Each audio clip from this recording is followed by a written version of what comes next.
Hello, everyone. It's Valentine's Day, Monday, February 14th. Regretfully, we've lost another 31 people in West Virginia, and we've gone past the 6,000 mark in the state, and surely not something we want to achieve, but the reality is it's what it is. We've lost 6,023 people in the state of West Virginia, and with that, I ask for your prayers for all of them, and I really and truly just want you to reach out to these people if you know them, and let them know that they're not alone, that there's everybody in the state of West Virginia is pulling for them, and if you'll remember them in prayer, I'll promise you some way, somehow, they'll know it. But the 5,993rd death in West Virginia is a 59-year-old male from Harrison County. The 5,994th death is a 64-year-old female from Wood County. The 5,995th death is a 78-year-old female from Braxton County. The 5,996th death, an 80-year-old female from Marion County. The 5,997th death, a 67-year-old male from Wood County. The 5,998th death, a 90-year-old female from Putnam County. The 5,999th death, a 79-year-old male from Cabell County. The 6,000th death in West Virginia is a 90-year-old female from Cabell County. The 6,001st death is a 79-year-old female from Hancock County. The 6,002nd death is a 72-year-old female from Taylor County. The 6,003rd death, a 68-year-old male from Cabell County. The 6,004th death, a 64-year-old male from Jackson County. The 6,005th death, a 54-year-old male from Greenbrier County. The 6,006th death, an 89-year-old female from Cabell County. The 6,007th death is an 87-year-old male from Jackson County. The 6,008th death is a 96-year-old female from Fayette County. The 6,009th death, an 85-year-old female from Doddridge County. The 6,010th death, a 91-year-old male from Wood County. The 6,011th death is an 84-year-old female from Kanawha County.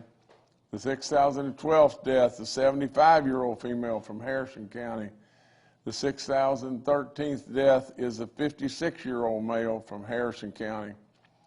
The 6,014th death is a 96-year-old male from Mingo County.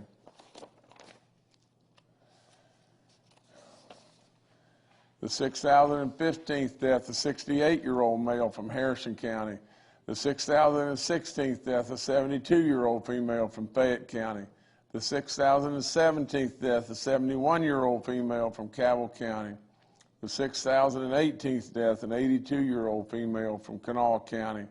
The 6,019th death, an 86-year-old male from Wood County. The 6,020th death, a 78-year-old male from Kanawha County. The 6,021st death, a 57-year-old male from Greenbrier County. The 6,022nd death, a 64-year-old male from Fayette County. And the 6,023rd death is an 85-year-old male from Lincoln County. It just seems so useless. I really don't know. I mean, I don't have any way of knowing exactly the evidence, but we all know that we feel like at least, that this started in China. China let people travel all over the world and everything, knowing just how bad this was, and then at least for what we know. Now, I mean, all I know is what the experts report and all the stuff on the news and all across our different media outlets, but nevertheless, it's just it's a sad situation with all the events that have taken place in West Virginia. I mean, we have lost 6,023 great West Virginians, and it rips my heart out in so many ways, and I just hate it. You'll hear me read through these, and you know, other than the fact that when we read someone that's really young that's passed away, you know, I don't want to pause at all, you know, when we've gone past 6,000 people, because really and truly, it's to me, it's nothing that we want to give any level of salute or whatever to losing 6,000 or 5,000 or whatever it may be. You know, it's tragic. It's tragic, and so we just got to keep moving on, you know. But there's nothing in any way positive about losing the 6,000th person or the 5,000th person. It's just terrible sad. We've got 7,262 active cases. We've got 897 new positive cases. We must have not tested a lot, but our daily positivity rate is 15.25. Our cumulative is at 8.35. You know, remember, we wanted our cumulative all the time below 5. At 8.35, it doesn't sound like much, but that's a tremendous amount. You know, we have recovered cases of 463,672 in West Virginia. Can you just imagine? You know, that's a fourth of our entire population that are recovered cases in West Virginia. A fourth of the whole population of West Virginia has had COVID and recovered. It's mind-boggling when you just think about it. 779 people in the hospital right now, 100 in the ICU units, 113 that are on ventilators. Our map is getting surely better. We only have one red county now. We've got 6 green counties. That's all better. You know, again, we thank our National Guard. My goodness gracious, how could we have made it without them? And how can we make it without them? And no matter what it may be, the next winter storm, the next flood, whatever it may be. 326 Guard members that we have out right now deployed in 36 facilities that are propping up our hospitals. I tell you about your free home kits and everything. You can go to our covidtest.gov, and we can we can help you be able to get those free home test kits. You know, your N95 mask, you should be able to go to the pharmacies or the community health centers and get those. You can get 3 per person. I've told you about the antibodies. They discontinued some of the antibodies. We've still got a couple of the pills, the oral pills you take, and one brand of antibody in there that we can give. I remind you over and over that if you're 65 and above and you get feeling the least bit bad, please go get a test. If you can get a test and we find out you're positive, we can probably really help try to in every way prevent, you know, losing you and or bad hospitalization. But I continue to remind everybody about your booster shot. It is so important. We've been through that in a million different ways, but at the end of the day, it's the one very thing that I do not understand. I do not understand how you can walk away from the booster shot being fully vaccinated and walk away. It is absolutely a terrible choice, especially if you're 50 and above, 65 and above. It is an absolute horrible choice to not get your booster shot. We still continue to making progress, you know, with getting people across the finish line, getting them vaccinated. We're at 71.2%. We've ticked up another tenth there of the people 18 and older. We're at 82.6%. We've jumped 2 or 3 tenths right there. And we're at 89.9% of our 65 and olders. And, you know, all that's really, it continues to move. It doesn't move quick enough, that's for sure. But every day we can get somebody else across the finish line. It may very well be somebody's life that we're saving. So it's important stuff. All the information on our COVID vaccine line is up. You know, I encourage you to to get tested. It's all free. You know, take advantage of that, please. We have 159 outbreaks in our long-term care facilities. We have no outbreaks in our church community right now, which is really good. We have 523 inmate cases at 25 facilities and 116 staff cases. That's almost half of what we had, you know, just a few days ago. So we continue to salute corrections, all the great work that those folks do, and we thank them. We thank them all in every way. From the standpoint of our rental assistance program, we are absolutely trying every way we possibly can to ramp this up. Erica Bogus was on the other day, and you know, she surely has gotten word from the mountain in every way that I know she's done great work. She continues to do great work, but we got to do better. That's all there is to it. We just have to do better. And that's what we're going to do. We're going to continue to, no matter if we've got to triple the triple, and you know that what we said early, you know, with workforce or with the Guard doing their stuff that they were doing and all the different things. So we're going to continue to try to help anybody and everybody that's a renter that's out there that's struggling. If we can help those folks, it's great. If it's a landlord that's not getting rent paid, that's struggling, we want to help you. And every dollar we bring back into the state, federal dollars back into the state, will help the state of West Virginia in every way. I encourage you about giving blood. I don't want to sound like a broken record, but we need you. We need you to think about giving blood. Our job Jumpstart program is up and going. You can apply, and you know, it's just as simple.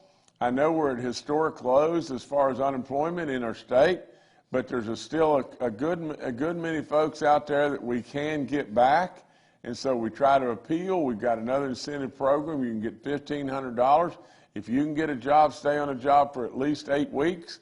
And then what we hope more than anything, and this was really successful in Oklahoma, we're just copying this from Oklahoma. But nevertheless, you know, this program really worked in Oklahoma, and if we can bring it to West Virginia, what we really hope more than anything is we can get people back to work. They'll enjoy the work. The employers will really, you know, benefit from the fact that they're back to work, and with all that and everything, we hope they'll work for years and years to come. You know, I'm a real believer in this, and I don't really understand people that just, you know, fail to do this in their life. But I'm a real believer in if you're really struggling trying to figure out what to do on something, go find somebody that's doing it the way you want it to be done. Go find somebody that's incredibly successful at what they've done, and then either copy what they're doing, mimic what they're doing, or get a hold of them and let them educate you on how to do it, whatever it may be. You know, that's why we turned to Oklahoma in this situation. We saw what they were doing, and they were pulling people back, and lo and behold, we're going to give it a try. Now, you know, I'm always good for telling you stories. I want to tell you this real quick. But in 1978, that's when 1977 rather, that's when our family started in the farming business. Well, you know me, I may not look it, but I'm the most competitive human being that you have ever seen or ever heard in your life. Now, with all that, I tell you just this. In 1978, we grew our first crops. In 1979, there was a fella, his name's Eldon Pribble. He's from Iowa City, Iowa, and Eldon won the National Corn Growers Yield Contest. It doesn't sound like a great big deal here in West Virginia because, you know, we sure don't have all that many grain farmers in West Virginia. But in the scope of across this nation, there are thousands and thousands, tens of thousands of people that compete in this competition and everything, and it's a promotion from the national corn growers all across the country. He won it. He won the national championship. Well, I mean, I had these little seed books with his picture in them and all of the varieties that he won with and all that stuff. So I called him. I called him on the phone, and lo and behold, he answered, and the nicest man, and we became incredible friends, really incredible, lifelong friends. But I asked him everything he was doing. In 1979, he won the national championship. In 1980, the very single next year, I followed all of his playbook to a T.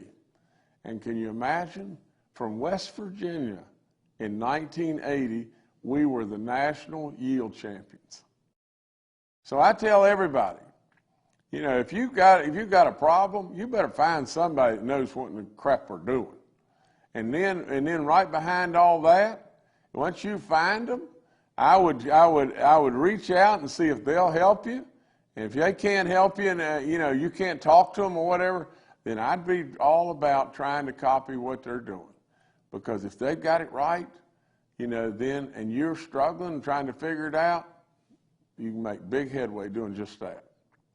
That's why we absolutely reached out to Oklahoma on the Jumpstart program.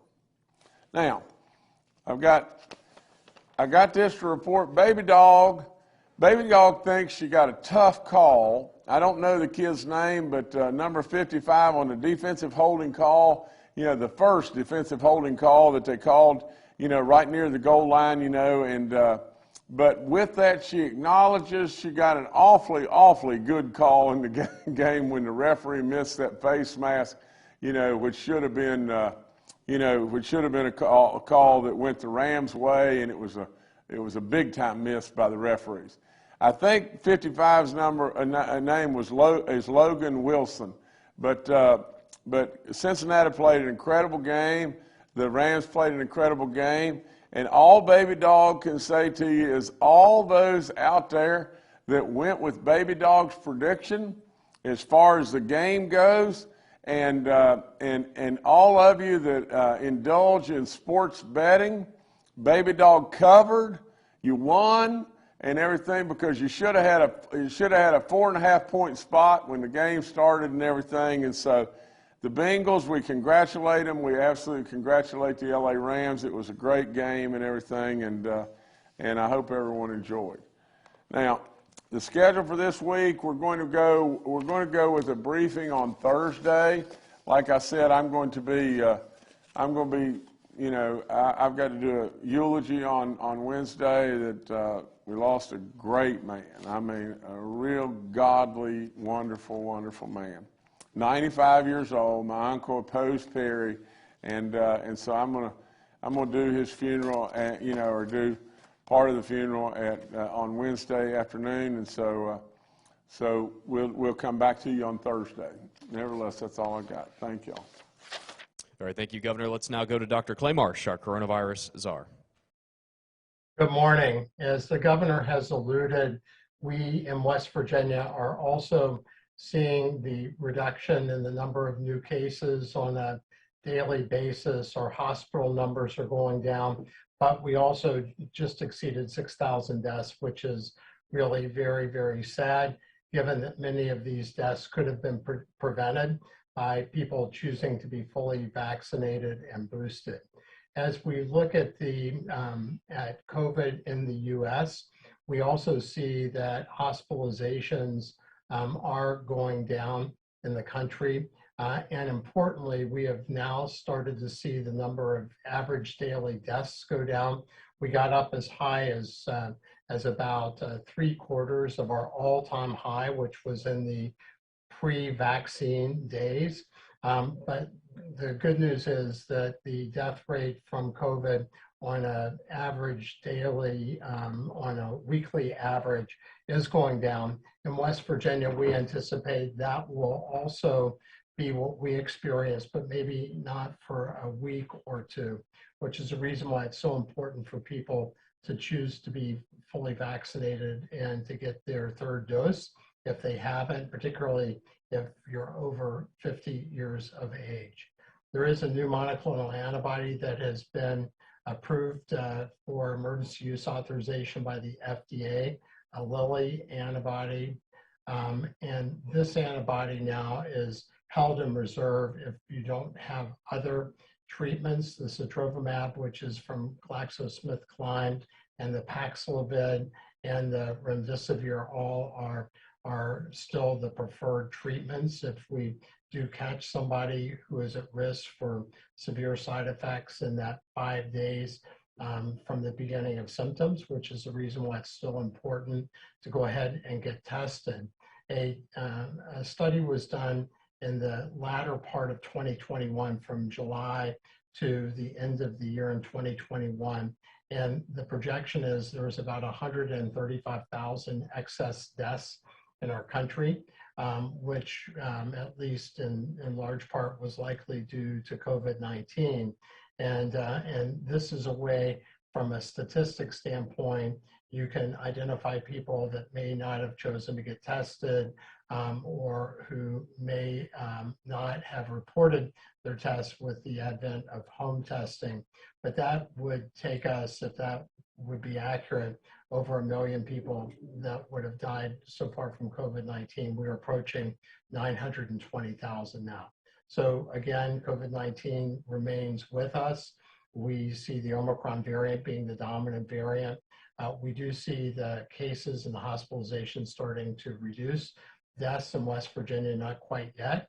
And really important that people make that decision to protect themselves, particularly the people over 50 years old who are the most vulnerable for severe illness and hospitalization and death. Thank you. All right, thank you, Dr. Marsh. Next, we'll go to retired Major General Jim Hoyer, the director of our Joint Interagency Task Force. Good morning. As the governor pointed out, over 326 National Guard personnel still working in our hospitals and long-term care facilities. We will continue with the Guard with that mission for the foreseeable future. Continues to be very successful, and the feedback of the support they're providing, we don't see any or envision any immediate changes right now.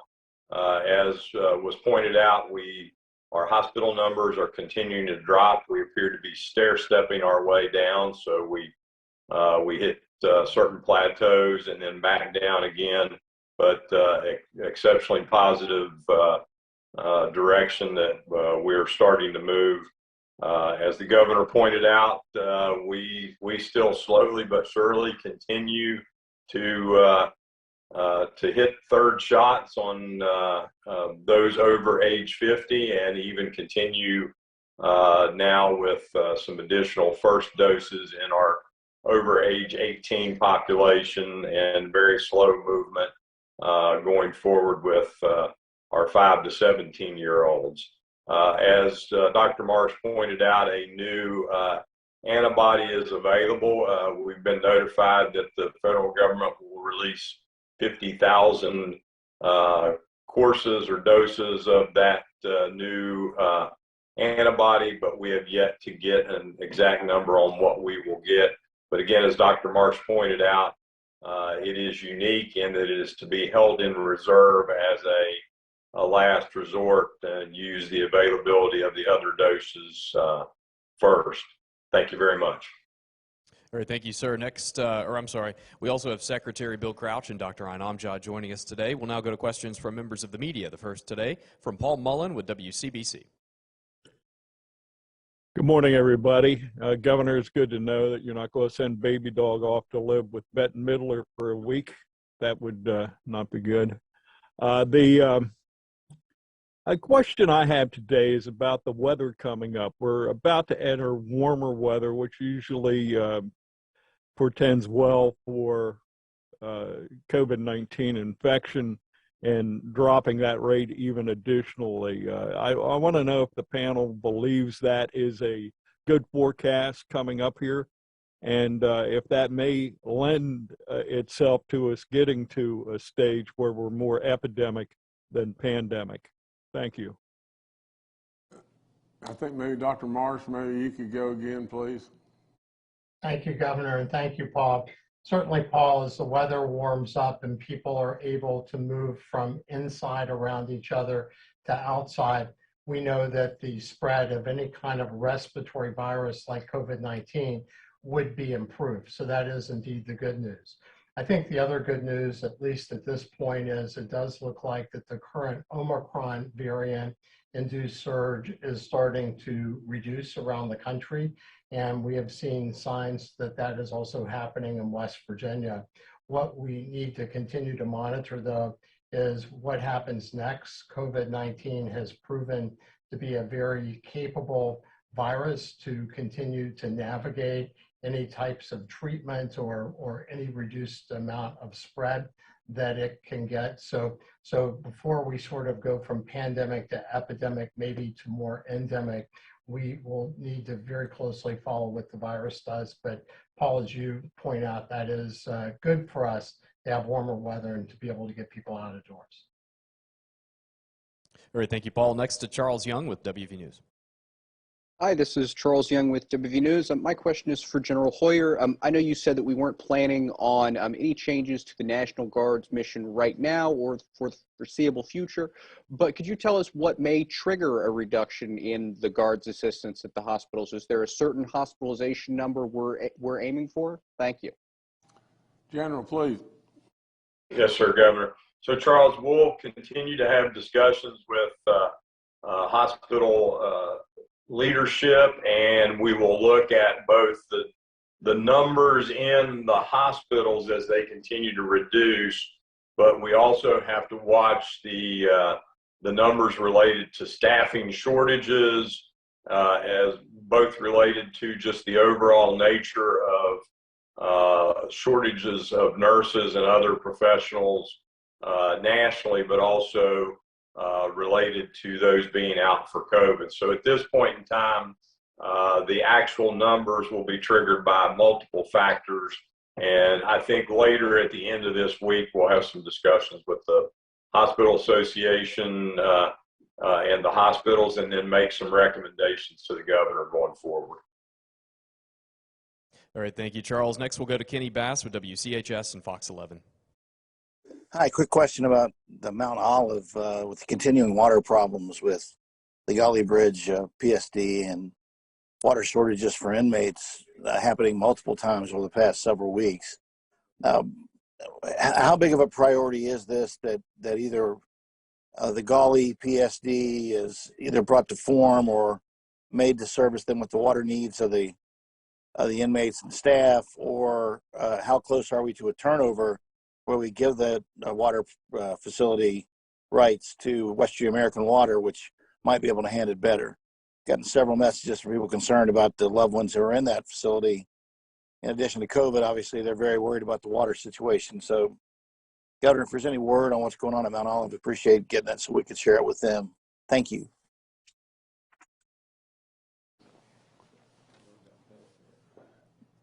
Jordan, are you back to me?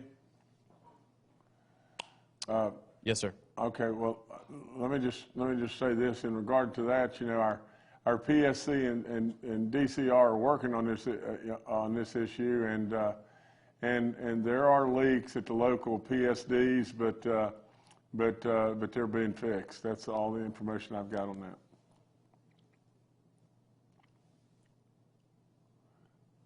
Oh, I would like to add one other thing, Kenny. I really appreciate the invitation to the performance and everything that you guys were having and everything, and I would have loved to have come and everything, but we just couldn't pull it off. But nevertheless, you know, congratulations again. I do appreciate the invitation. Dr. Amjad, if you could maybe fill in more, you know, on Kenny's question too, please. Yes, Governor. Kenny, the Gully PSD and the Kanawha PSD, they were working over the weekend to check the leaks on that. I did speak with Commissioner Jividen this morning about it. So it is a priority for us at Mount Olive to make sure the inmates and the staff do have clean water there. So that is a top concern. We've been talking with Secretary Sandy, Commissioner Jividen, and the Department of Corrections for at least the past week right now. But the PSDs have been checking for leaks all weekend there. There's a meeting there today, and we're going to stay on top of it. But we've been talking with them for the past week or so about it to make sure they have clean water and access. But that is a concern for us. So. All right, thank you, Kenny. Next, we'll go to Evan Bevins with Ogden Newspapers. Thank you. I was wondering if Dr. Marsh could elaborate on the new antibody treatment, what makes it different, why it's recommended to be held in reserve. Dr. Marsh, please. Thank you so much. Thank you, Governor, and thank you, Evan. So the new antibody is called bebtelovimab, and it is an antibody that was really tested most heavily during the Delta component of the pandemic response. And what it showed during the Delta phase were that people who had risk of more severe consequences when they got the antibody had a reduction in their symptom time, and also they had a reduction in the amount of virus that was present when they measured it in their bloodstream. Since that happened, the antibody does have very good binding characteristics to the Omicron variant as well. And because of the challenges we've had with the production of sotrovimab, which is the antibody made by GSK that showed a 90% reduction in severe consequences and hospitalizations. But because that antibody is in relatively still short supply, the FDA, because of the results of the bebtelovimab, the new antibody related to Delta, and the beneficial binding characteristics and neutralization of the Omicron variant, even though it hasn't been given that clinical trial data with Omicron, the FDA decided to give emergency use authorization, but made it clear that the sotrovimab, the Paxlovid, the remdesivir, the three treatments we have, which is the monoclonal antibody sotrovimab, the oral pill from Pfizer, Paxlovid, and the antiviral from Gilead, remdesivir, are really the preferable three first choices.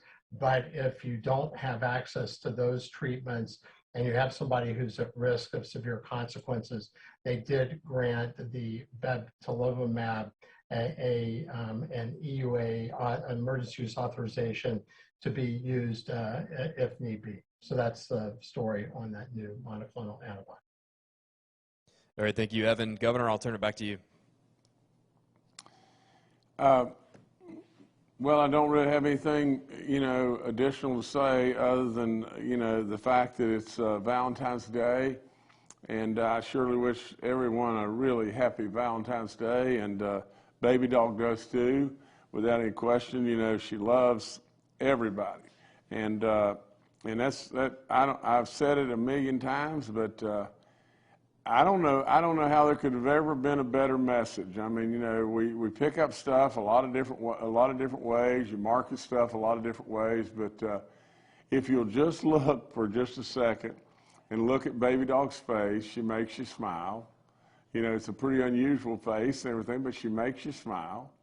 And right on behind all that and everything, really and truly, she, without any question, loves everybody. Doesn't matter their views, doesn't matter their race, doesn't matter anything. She loves everybody. Well, literally, should we not all be exactly that way? I mean, really and truly. And so, Paul, I always really try to pay really close attention. I always do, to everybody's comments and everything people are saying.